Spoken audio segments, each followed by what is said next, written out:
to my channel, or welcome back if you're returning. Today we are doing more farmhouse DIYs. That is what I do on this channel, budget-friendly farmhouse DIYs. I do trash to treasures and Dollar Tree DIYs. And quick little update for you guys. I had said a couple of videos ago that I spend way too much money at Dollar Tree, or that I just have too much stuff that I have not used, which is true. And I cut myself off for a little while, but I have been back, which you'll see what I got today and I used for the DIYs that I made. I didn't go crazy, but you know, there was a lot of cute spring stuff, and I didn't buy it because I know I won't use it. I've already have all this Valentine stuff that I bought I haven't used, so I did hold myself back on the spring stuff. But I got a couple things that I did use. So I hope you liked the video, and I hope you like what I made, and let's go ahead and get started.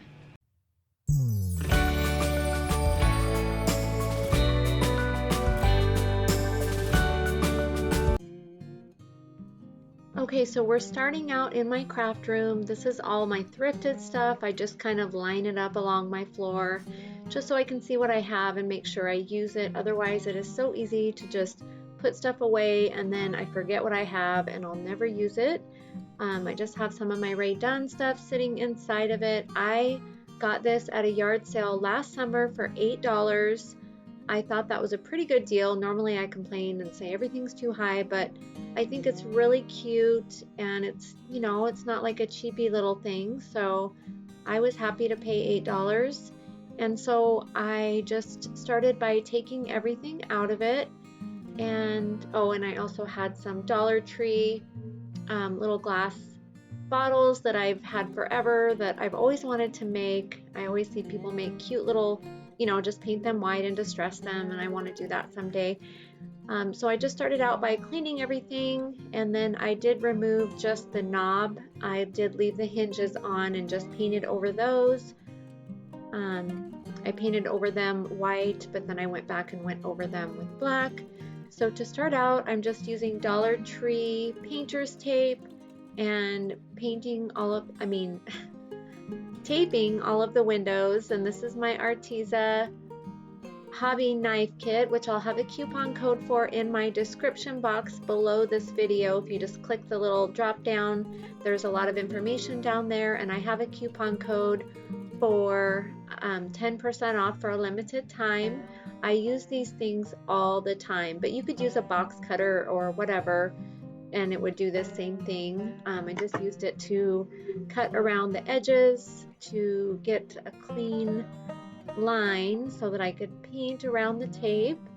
And then I took my Waverly chalk paint in the color white, and I actually have a chalk brush paint, which is neat. And then I just laid some paper down and began painting it white. And now I painted this over 3 or 4 days. I worked on this the past 3 or 4 days.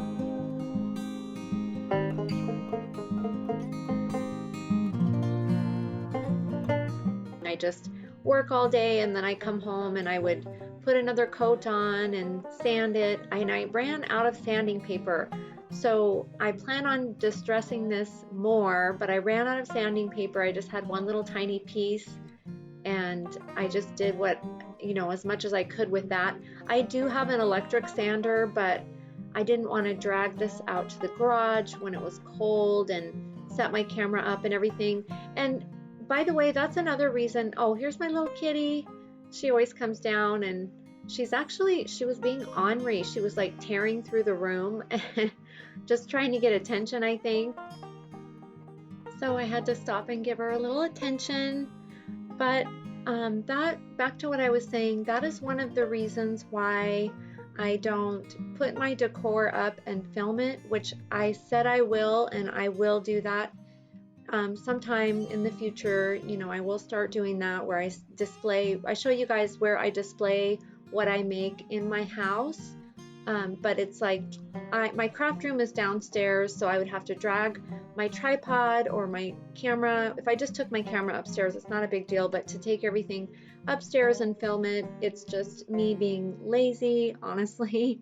I get home from work and I do as much as I can with filming, but I will start doing that because I've had a couple of people ask, and I like to see that. When I see people make things, I really enjoy seeing how they display it in their home. You know, it gives me ideas, and so I want to do that for you guys.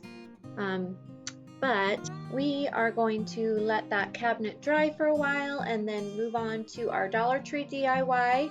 So this is a really simple and cute idea, I think. I've seen many different versions of this with different sayings on the pots.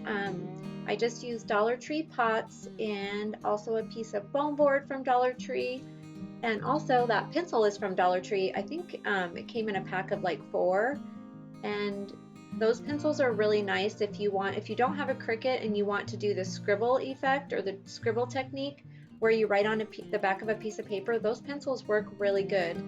So I'm just using my Arteza hobby kit, and again, in my description box, so below this video there's a description box. You just click on the arrow on the right to drop it down, and there's a lot of information down there. And I do have a coupon code if you're interested for 10% off of that hobby kit for a limited time. I use it all the time. I use it mostly to scratch off stickers off of things that I buy, but I just wanted the foam board to look like a piece of wood basically. And so I just made kind of shiplap lines and took the color Truffle by Waverly and went over the pencil lines and then kind of smeared it out to soften it a little bit and to kind of give it a wood grain look, and I think it turned out pretty good. I did paint the other side too, because if you don't paint the other side, in my experience, the poster board will bow. So if you just get one side wet, and I've had a few of you guys also tell me that you could put water on it and that will also stop it from warping. So I'm just taking these pots and just kind of putting some paint all over them, kind of going back and forth. I didn't want to completely cover them white. I just wanted to give them kind of a distressed farmhouse look, and I love the way these turned out. And then I did use my Cricut. I did try to freehand the words on the back with a Sharpie. I mean, the words are on the back. Well, actually, I ended up painting over them, but they were on the back, and I just didn't like the way it looked. I'm not good. I've never been good at freehand writing. It is something that would take me practice to get good at, and honestly, I'm just really not that interested right now because I have my Cricut and I really want to use it because I got it for Christmas and I'm excited to have it, so I do want to use it. So this is some Arteza vinyl, which is really, really nice because it comes in sheets and it has the lines on the back. So if you just want to cut out a little piece, you can cut it nice and square and then save the rest. And I just put "You grow, girl, you grow, girl." I thought that was cute. So I put the words on, and then I took some, I think it's boxwood, faux, fake greenery, and I think it turned out really cute. Now you could hot glue your little pots down because mine were just falling all over the place, but I did not hot glue mine, but you could, there's really no reason not to unless you want to use the pots for something else sometime and take this whole thing apart.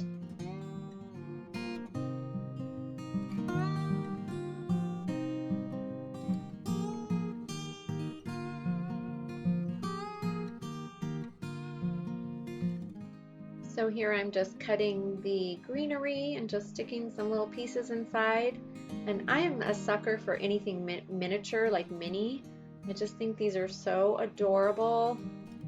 And they're just like the perfect size to display anywhere in your house. They'd look really cute on the back of a toilet, in your kitchen. Oh, see, that's what happens when you don't hot glue it because it is foam board. It's not heavy wood, so the pots tend to kind of fall over easily. But I think it turned out really, really cute.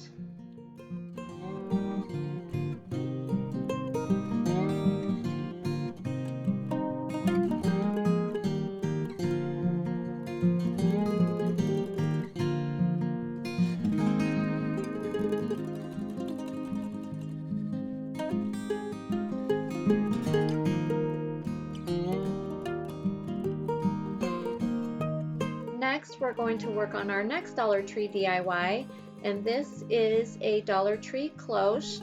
I made one of these when I very first started my channel, and I'm going to do it the exact same way.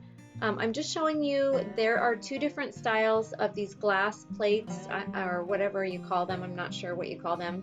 Candle holders? I don't know.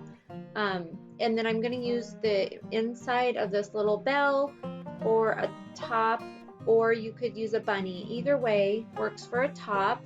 And those glass plates, they come smooth or bumpy. I like the smooth look, but I have two Dollar Trees within 10 miles from me. One of them never has the smooth ones. So if you have the bumpy ones, I just wanted to show you, you could easily use that too. Either one works just fine. So I just grabbed one of these bells from Dollar Tree and pulled out the little dinging part, and then used my wire cutters just to kind of pry it apart. And be careful though when you pull that spring, that middle part out. I would hate for someone to hit themselves in the face or something, because I had to pull pretty hard. So then we're just going to paint everything, and you can paint these any different color. Oh, I'm showing you guys my disgusting fingernail. I don't know why I showed you that, because I knew it was probably showing in videos. I have worn acrylic nails off and on for years and years. Never, ever, ever have I had a problem like that. And I know it was not anything that I did, because it's on 3 fingers, where I Googled it, and I think that somehow moisture or air, and I remember when they put the nails on, they had a hard time getting them to stick. So it caused my finger to get disgusting like that, and it is getting better. But anyway, I knew it would probably show in my videos, that's why I showed it, but sorry if that grossed anyone out. It grosses me out. So next, all we're doing is gluing everything together. Now I'm using hot glue for video purposes, and I have used hot glue, but it will fall apart very easily with hot glue, especially the top. You cannot pick it up if it's hot glued without risking it just falling, breaking, landing on your toe. You really don't want to do that. You want to use E6000 and just be patient and let it dry. That's what I would do. And that way, you know, you'll have this for many years to come and not worry about it falling apart. So here is just another decal that I created. Actually, this one I didn't create. This one I actually bought because I was just wanting to get this done. Oh, I know why. Because I had my son fix my laptop for me, and in the process I lost my my fonts that I had downloaded from dafont.com. That's why. I wasn't being lazy. And here I'm showing you a cloche that I made. I didn't film this one. I've had it for, I don't know, like a year, or I don't know, like 6 months or something. But I used this vintage wrapping paper. It gives you another idea of what a different color would look like, what a different top, the other top would look like. And if you painted it a different color, and also you could put any wrapping paper that you like in the middle. Now we're going back to our thrifted stash, and these are little wood crosses that I got at the same time that I got the little wooden eggs that I've used in a previous video. And as you can see, I grabbed a different wreath and then decided to use this one. I think this is a Dollar Tree wreath. If it's not, they do have almost identical ones to this. And then these flowers are from Hobby Lobby, and I'm just creating a simple spring wreath that I think is really, really pretty. And so I actually saw Sarah from Pajama Crafts did a heart wreath, I think it was, that was kind of using these same style flowers, and I thought it was really, really pretty. So I just made the little wreath, and then I took that wood cross and just decided to lightly go over it with white paint. I didn't want to cover the whole thing in white. I still wanted the natural wood to show through, and that's all I did. And I didn't hot glue it or anything. I just thought it would look pretty just leaning up against the wreath in my little cabinet, and that is how it turned out. Next, I went back to the cabinet once it was all dried and started removing all of the painter's tape. And I do still have some work to do on this. Like I said, I ran out of sandpaper, So I do want to do some more distressing and also put a protective coat. And also my husband was sleeping while I was trying to work in my craft room, and he was snoring so loud, and he said I kept waking him up. So what that had to do with anything, I don't know. But anyway, so here I put the knob back on, and then I had painted it black. I think it looks really nice. Painted the hinges black. Now obviously, you know, the paint will eventually chip off if I'm not careful, but I've done this before and not had a problem, as long as it's, you know, something that isn't getting used really harshly. It seems to work fine for me. And so once everything was all done, I decided just to decorate the little hutch with everything that I made, and I think this is so cute. I'm so happy with it, and I love how everything turned out. So I hope that you guys, oh, these are the little bunnies from my last video. These are from Hobby Lobby, and I got one in each color. Well, I think they had like a blue color, but I got 3 different colors. They might have had purple too, I can't remember. But they're so cute. They were only $2.99 each. But anyway, that's it. I hope you guys enjoyed the video. Thank you so much for your continued support, your sweet comments. You guys just really make my days so much happier. I love you so much, and I really truly mean that. So thank you so much. And you can follow me on Instagram. I'm not super active. I'm hopefully going to be, you know, the longer I'm on YouTube and on Instagram. I do work full-time during the week, so I don't have a ton of time to do this kind of stuff, social media and all of that, but I do pop in every day or two, and so I hope you'll follow me over there, and I hope you all have a great weekend. Take care, everyone.